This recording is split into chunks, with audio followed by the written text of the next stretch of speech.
الہی بخش کو پہلی نظر میں عشق ہوا تو یہ کوئی حیرت کی بات نہیں، اس کا خمیر ہی عشق کی مٹی سے اٹھا تھا۔ بچپن ہی سے وہ عشق اور محبت کی باتیں سنتا رہتا تھا، اس وقت سے جب وہ حروف عین اور میم پہچانتا بھی نہیں تھا۔ محبت اور عشق کی تلقین اس کے باپ کا وظیفہ تھا۔ وہ ہر وقت اس عشق اور محبت کی بات کرتا جو انسان ہونے کے ناطے اس پر اور اس کی آنے والی نسلوں پر فرض تھی، اور یہ تعلیم اسے اس کے بزرگوں نے اسی طرح دی تھی۔ وہ نسلاً عاشق تھے۔ الہی بخش کی سمجھ میں اپنے باپ کا فلسفہ عشق کبھی نہیں آیا۔ ابتدا میں تو وہ سمجھنے کے قابل ہی نہیں تھا۔ باپ بھی عشق کی وہ تلقین اسے گھٹی سمجھ کر پلاتا تھا کہ گھٹی کا اثر کبھی نہیں جاتا، بلکہ وہ بہت مضبوط اور دیرپا اثر ہوتا ہے۔ انسان اس سے کسی طرح لڑ ہی نہیں سکتا۔ مگر جب الہی بخش سمجھداری کی حدود میں داخل ہوا، تب بھی ابا کا فلسفہ عشق اس کے خلق سے کبھی نہیں اترا۔ الٹا اس کے اندر ایک مزاحمت پیدا ہو گئی، اس کے مزاج میں عشق سے بغاوت آ گئی۔ اس سلسلے میں اس کی پہلی یاد ہی ایسی تھی جو اس کے ذہن سے کبھی محو نہیں ہوئی۔ وہ اس وقت 5 سال کا ہوگا۔ وہ گندم کے کھیت کے سامنے کچھ بچوں کے ساتھ کھیل رہا تھا۔ ان میں 3 بچے سادات کے بھی تھے۔ کھیل کھیل میں ایوب شاہ اور نواز شاہ نے بے ایمانی شروع کر دی۔ اس نے اس پر احتجاج کیا تو دونوں نے مل کر اس کی پٹائی کر دی۔ ایک تھپڑ ایسا لگا کہ اس کی نکسیر پھوٹ گئی۔ تکلیف کا احساس تو نہیں ہوا تھا، لیکن اس کی نظر دھار کی شکل میں گرتے ہوئے خون پر پڑ گئی۔ اس نے آستین سے ناک صاف کرنے کی کوشش کی تو آستین خون میں تربتر ہو گئی۔ بس پھر کیا تھا، اس پر جنون طاری ہو گیا۔ اس نے نظریں جھکا کر زمین پر ادھر ادھر دیکھا، پھر وہ زمین پر پڑے ایک پتھر کی طرف جھپٹا۔ ادھر وہ دونوں بھی بہتا ہوا خون دیکھ کر دم بخود رہ گئے تھے۔ وہ خوفزدہ نظروں سے خون کو دیکھے جا رہے تھے۔ انہوں نے اسے پتھر اٹھاتے دیکھا، لیکن در حقیقت نہیں دیکھا۔ وہ یوں بت بنے کھڑے تھے کہ پتھر لگنے تک تو ان کی سحر زدگی ٹوٹنے والی نہیں تھی، مگر پھر پتھر لگنے کی نوبت ہی نہیں آئی۔ الہی بخش کا پتھر والا ہاتھ بلند ہوا، نیم قوس کی شکل میں پیچھے کی طرف گیا، اور آخری مرحلے میں آگے کی سمت لپک ہی رہا تھا کہ جیسے پتھر کا سا ہو گیا۔ اس کے پورے جسم کی قوت اس وقت تک استعمال میں آ چکی تھی، چنانچہ شدید جھٹکا لگا۔ اس کا پورا جسم ہل کر رہ گیا، سوائے پتھر والے ہاتھ کے کہ وہ بڑی مضبوط گرفت میں تھا۔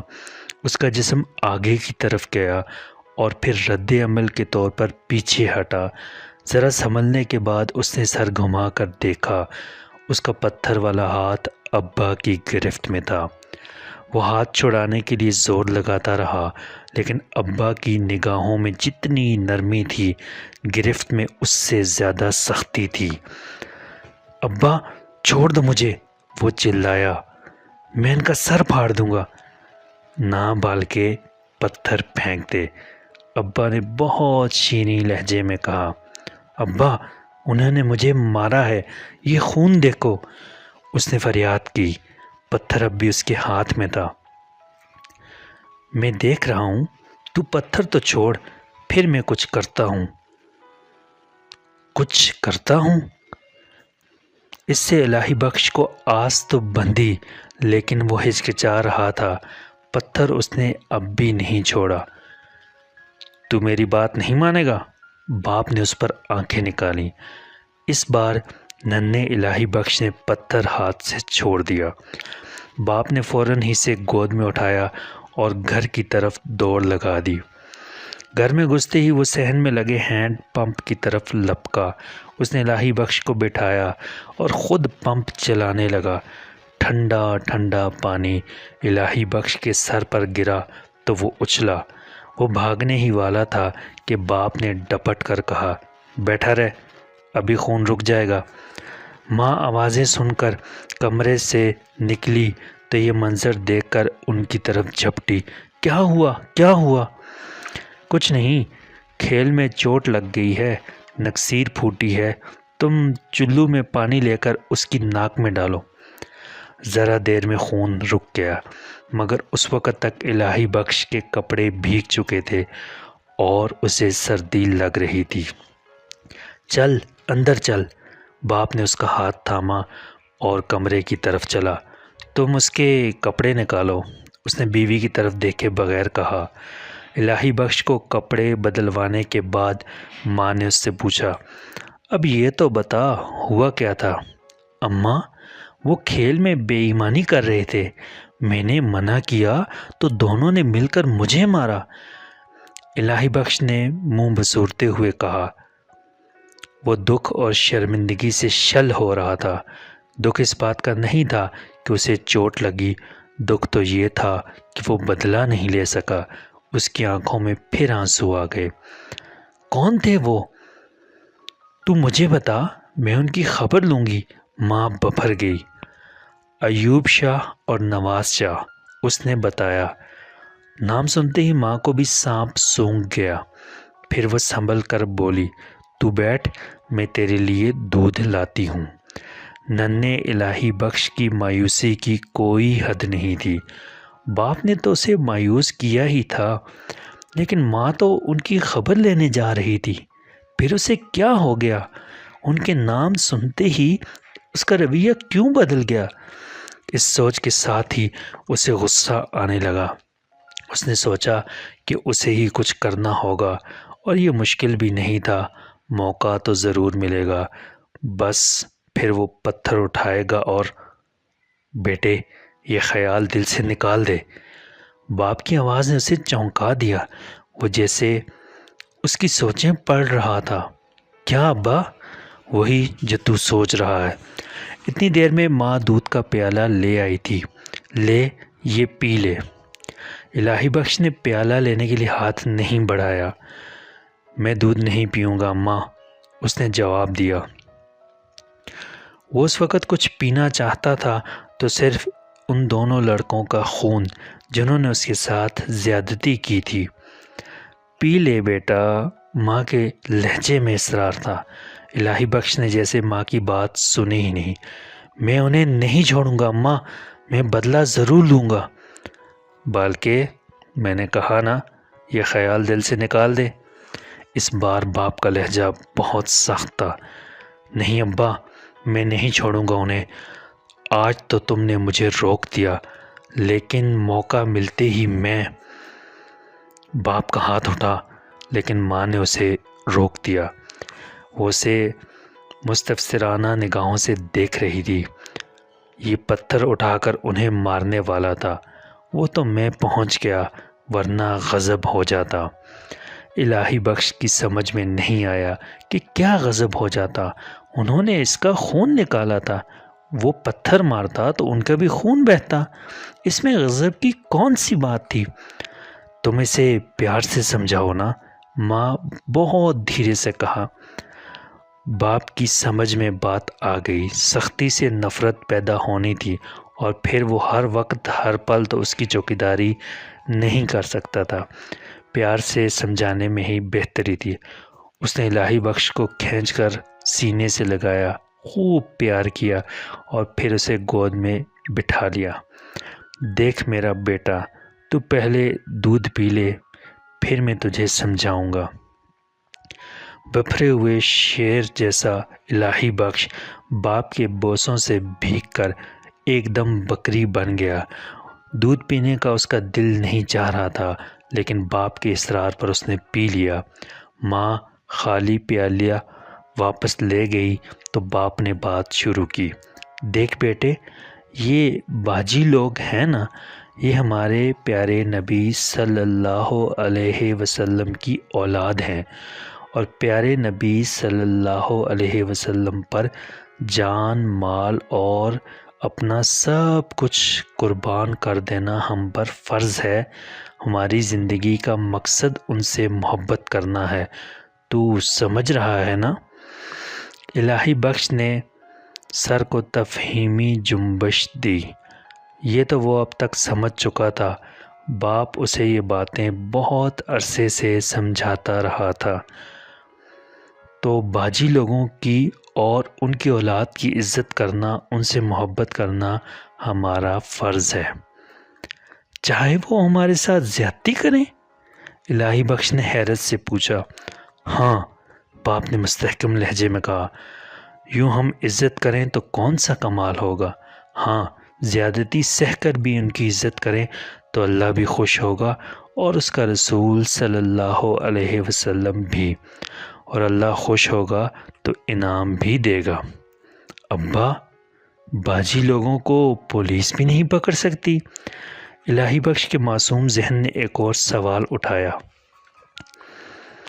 تو ان چکروں میں نہ پڑ بیٹے، ہمیں تو صرف اپنی دیکھنی چاہیے۔ دنیا کی باتیں دنیا جانے، ہم تو بس نبی صلی اللہ علیہ وسلم کی اولاد کے خادم ہیں۔ اب تو سوچ کہ ان پر ہاتھ اٹھائیں گے تو گستاخی ہوگی نا، اسی لیے میں نے تیرا ہاتھ پکڑا تھا۔ دیکھ بیٹے، اللہ اور اس کے رسول صلی اللہ علیہ وسلم کو کبھی ناراض نہ کرنا۔ الہی بخش خاموش بیٹھا رہا۔ بات اب بھی اس کے خلق سے نہیں اتری تھی۔ وعدہ کر کہ اب کبھی ایسا نہیں کرے گا، بدلہ لینے کا خیال بھی دل میں نہیں لائے گا۔ الہی بخش ہچکچاتا رہا۔ وہ اپنے دل کو ٹٹول رہا تھا جس میں سختی ہی سختی تھی۔ پھر اچانک ایک حیرت انگیز تبدیلی آئی۔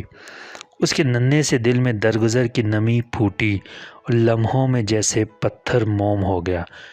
ٹھیک ہے ابا، پھر میں انہیں معاف کر دیتا ہوں۔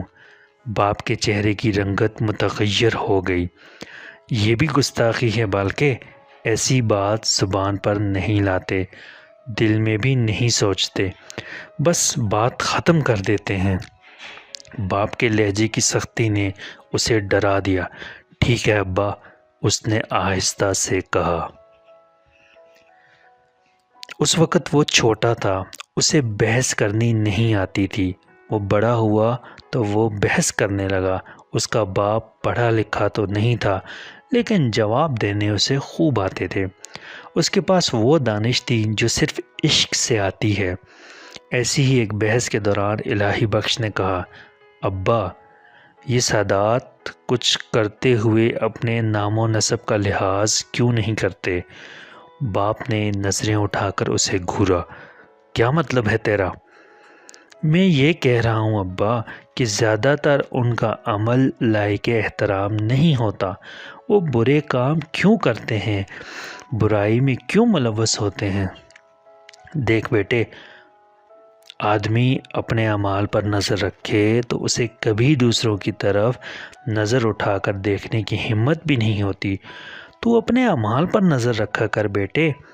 قیامت کے دن کیا اللہ سے یہ کہے گا کہ مجھ سے زیادہ گناہ تو فلاں شخص نے کیے تھے؟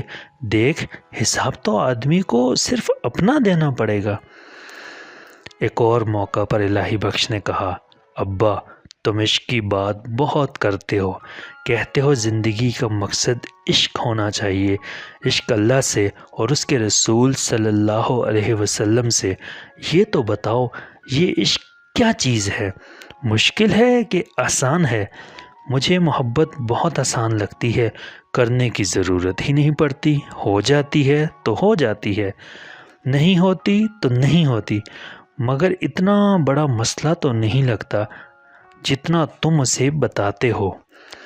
باپ کے چہرے پر نرمی ہی نرمی بکھر گئی، آنکھوں میں جیسے گہری سوچ اتر آئی۔ میں تو جاہل آدمی ہوں بیٹے، پر آپ یہ باتیں سمجھنے کی کوشش کرتا رہتا ہوں۔ اس کو سمجھنے کے لیے کتابیں پڑھنے کی ضرورت بھی نہیں ہوتی۔ یہ عشق تو آدمی کے اندر ہوتا ہے نا، بس اس کے لیے خود کو سمجھنا اور تبدیل کرتے رہنا ہوتا ہے۔ وہ کہتے کہتے رکا اور بظاہر سامنے والی دیوار پر کچھ دیکھنے لگا، لیکن لگتا تھا کہ وہ بہت دور دیکھ رہا ہے۔ عشق تو بیٹے آسان ہے، بہت ہی آسان، یہ تو ہو جاتا ہے، پر عشق کرتے رہنا، عشق کیے جانا بہت مشکل ہے۔ عشق کے تقاضے پورے کرنا بالکل آسان نہیں، اس کے لیے تو اپنا آپ مارنا پڑتا ہے۔ تم ہمیشہ مجھے اللہ اور رسول صلی اللہ علیہ وسلم سے عشق کی نصیحت کرتے ہو ابا، تم خود بھی تو کرتے ہو نا؟ ہاں کرتا ہوں، باپ نے گہری سرد آہ کھینچتے ہوئے کہا، لیکن جیسے کرنا چاہیے ویسے نہیں کر پاتا، بس خلوص سے سچے دل سے کوشش کیے جاتا ہوں۔ پر یہ کیسے ہوتا ہے ابا؟ اس سے عشق کیسے ہو سکتا ہے جسے دیکھا ہی نہ ہو؟ بیٹے اپنے وجود سے غور کرنا شروع کر۔ پیدا ہوا تو کیڑے جیسا تھا، اپنے لیے کچھ بھی نہیں کر سکتا تھا، نہ اپنی حفاظت نہ زندگی کا اہتمام۔ رب نے تیری حفاظت کی، تجھے پالا، تجھے 2 ہاتھ دیے، 2 ٹانگیں دیں، کام کرتی ہوئی 2 آنکھیں دیں، بینائی دی، عقل دی، تجھے ایک مکمل انسان بنایا، کوئی کمی کوئی محرومی تیرے لیے نہیں چھوڑی۔ سب سے بڑھ کر یہ کہ تجھے مسلمان کے گھر پیدا کیا تاکہ تجھے حق کی تلاش میں بھٹکنا نہ پڑے۔ یہ سب احسان تجھ پر اس لیے کیے جو بے نیاز ہے، جسے کسی سے غرض نہیں، اسے کسی سے کچھ نہیں چاہیے، اور اتنے احسانوں کے بعد اس نے بھلائی کا رستہ دکھا کر تجھ پر احسان کیا۔ اب یہ بتا کہ جواب میں تو کیا کرے گا؟ الہی بخش کچھ دیر سوچتا رہا۔ سوال مشکل تھا، سوچتے سوچتے ذہن منتشر ہوا جا رہا تھا۔ وہ اپنی سوچوں کو یکجا کرنے کی کوشش کر رہا تھا۔ میں اللہ کے احکامات پر عمل کرنے کی کوشش کروں گا، نماز پڑھوں گا، عبادت کروں گا، اس کے بتائے ہوئے سیدھے رستے پر چلوں گا، اس کا شکر ادا کروں گا۔ یہ بھی تو اللہ کا احسان ہوگا تجھ پر، باپ نے کہا، اس لیے کہ یہ سب کچھ کرنا تیرے ہی لیے فائدہ مند ہے۔ پھر بتا کہ تو نے کیا کیا؟ کچھ بھی تو نہیں۔ یاد رکھ توفیق بھی اللہ ہی دیتا ہے، تو میں اور کیا کر سکتا ہوں؟ الہی بخش نے بے بسی سے کہا، محبت کر، محبت کے سوا کیا کر سکتا ہے؟ اللہ کی غلامی تو فرض ہے، اس کا حکم بجا لانے میں تو اپنی ہی فلاح ہے۔ ہاں محبت اس کے لیے ہے، سمجھا کچھ؟ سمجھ تو گیا ابا، پر محبت کی تو نہیں جاتی، ہو جاتی ہے۔ ٹھیک کہتا ہے، لیکن محبت بھی بے سبب کبھی نہیں ہوتی، کبھی یہ ہمدردی کی وجہ سے ہوتی ہے، کبھی اس کا سبب کوئی خواہش ہوتی ہے، کبھی آدمی محبت کی طلب میں محبت کرتا ہے یہ سوچ کر کسے جواب میں محبت ملے گی، اور کبھی آدمی کسی کے احساسات کی وجہ سے محبت کرتا ہے۔ تیرے پاس محبت کا سبب تو موجود ہے، محبت کا سامان تو کر۔ کیسے کروں ابا؟ ہر وقت خدا کے احسانات یاد کیا کر، غور کیا کر کہ ہر سانس خدا کی عنایت ہے، یوں دل میں شکر گزاری پیدا ہوگی، پھر تو بے بسی محسوس کرے گا کہ اتنے احسانات کا شکر کیسے ادا کیا جا سکتا ہے۔ وہ بے بسی تیرے دل میں محبت پیدا کرے گی، تو سوچے گا کہ مالک نے بغیر کسی غرض کے تجھے نوازا، تجھ سے محبت کی۔ تو غور کر کہ اتنی بڑی دنیا میں کروڑوں انسانوں کے بیچ تو کتنا حقیر ہے، سینکڑوں کے مجمع میں تیری کوئی پہچان نہیں، کوئی تجھ پر دوسری نظر بھی نہیں ڈالے گا، کسی کو پرواہ نہیں ہوگی کہ کوئی الہی بخش بھی ہے، لیکن تیرا رب کروڑوں انسانوں کے بیچ بھی تجھے یاد رکھتا ہے، تیری ضروریات پوری کرتا ہے، تیری بہتری سوچتا ہے اور تجھے اہمیت دیتا ہے۔ ان سب باتوں پر غور کرتا رہے گا تو تیرے دل میں خدا کی محبت پیدا ہوگی۔ اس محبت کے ساتھ بھی یہ سب کچھ سوچتا رہے گا تو محبت میں گہرائی پیدا ہوگی، اور پھر تجھے خدا سے عشق ہو جائے گا۔ لیکن ابا، اللہ سے محبت کا طریقہ کیا ہے؟ الہی بخش نے پوچھا۔ کیا اس سے یہ کہتا رہوں کہ مجھے تجھ سے محبت ہے؟ یہ تو انسانوں سے کہنا پڑتا ہے کیونکہ وہ کچھ نہیں جانتے، لیکن وہ تو سب کچھ جانتا ہے۔ اس سے دل کا حال چھپا نہیں ہے، صرف محبت کرتے رہو، وہ جان لے گا۔ جہاں تک طریقے کا تعلق ہے تو ہم جیسے حقیر بندوں کے لیے اس نے فرمایا ہے کہ مجھ سے محبت کرنی ہے تو میرے بندوں سے محبت کرو، یعنی بغیر کسی غرض کے ہر انسان سے صرف اس لیے محبت کرو کہ وہ بھی اللہ کا بندہ ہے۔ باپ کہتے کہتے رکا اور مسکرایا۔ اب تو سمجھ رہا ہے نا؟ اللہ کو اپنے آخری رسول صلی اللہ علیہ وسلم خاتم الانبیاء سے خاص محبت ہے، بے پناہ محبت ہے۔ ہم اللہ سے محبت کرتے ہیں تو ہم پر عشق رسول صلی اللہ علیہ وسلم بھی لازم ہوا نا۔ عشق نہ کہیں رکتا ہے نہ کبھی ختم ہوتا ہے۔ یہاں پہنچ کر عشق کا عین ایپیسوڈ 1 مکمل ہوتی ہے۔ اگلی قسط میں الہی بخش جوان ہو جاتا ہے، وہ کراچی جاتا ہے۔ اسے عشق کے نام سے شدید چڑ ہوتی ہے، لیکن وہ نہیں جانتا کہ عشق باہیں کھولے اس کا کراچی میں منتظر ہے۔ تو اس لاجواب کہانی کی اگلی اپڈیٹ کے لیے ابھی چینل کو سبسکرائب کیجیے اور بیل آئیکن کو پریس کیجیے